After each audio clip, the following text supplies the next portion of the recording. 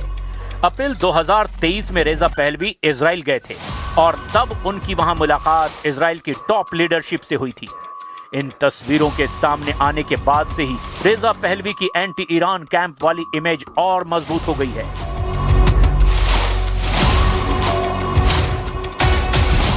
इस वक्त ईरान में आर्थिक बदहाली का बहाना लेकर प्रदर्शन का लेवल इस गहराई तक पहुंचाने की कोशिश है कि तख्ता पलट ही हो जाए।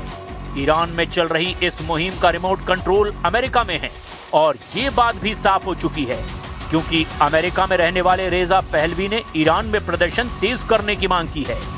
रेजा पहलवी शाह मोहम्मद रेजा पहलवी के बेटे हैं। इनके खिलाफ ईरान में 1979 में क्रांति हुई थी। इन्हीं सभी समीकरणों के सेंटर में अब ईरान अमेरिका का बड़ा टारगेट बन चुका है।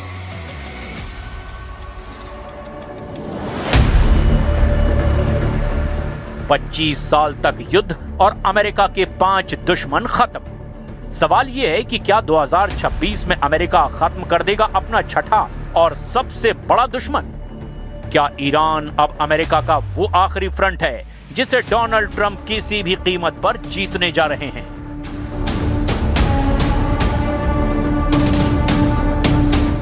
ट्रंप की तरफ से दावा किया जा रहा है कि ईरान के सर्वोच्च नेता अली खामनेई देश छोड़कर जाना चाहते हैं, तो वहीं खामनेई ने पलटवार करके बड़ा ऐलान कर दिया है कि तख्ता पलट तो डोनाल्ड ट्रंप का किया जाएगा।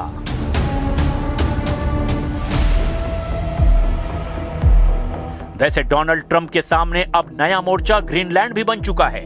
ग्रीनलैंड पर ट्रंप की निगाहें गड़ गई है और वो अब इसे किसी भी कीमत पर अमेरिका के नक्शे में मिलाना चाहते हैं। यानी जो इलाका डेनमार्क का हिस्सा है वो अब अमेरिका अपने कब्जे में लेना चाहता है। Right now, we are going to do something on Greenland, whether they like it or not, because if we don't do it, Russia or China will take over Greenland, and we're not going to have Russia or China as a neighbor.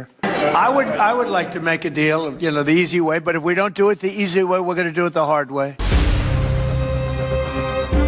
Trump ने 2025 का साल जिस तरह गुजारा, लगा वो एक शांति प्रिय कबूतर की छवि बनाना चाहते हैं, लेकिन 2026 की शुरुआत होते ही ट्रंप ने कई मोर्चों में आग लगा दी। वेनेजुएला से लेकर ईरान और ग्रीनलैंड अब ट्रंप के टारगेट पर हैं।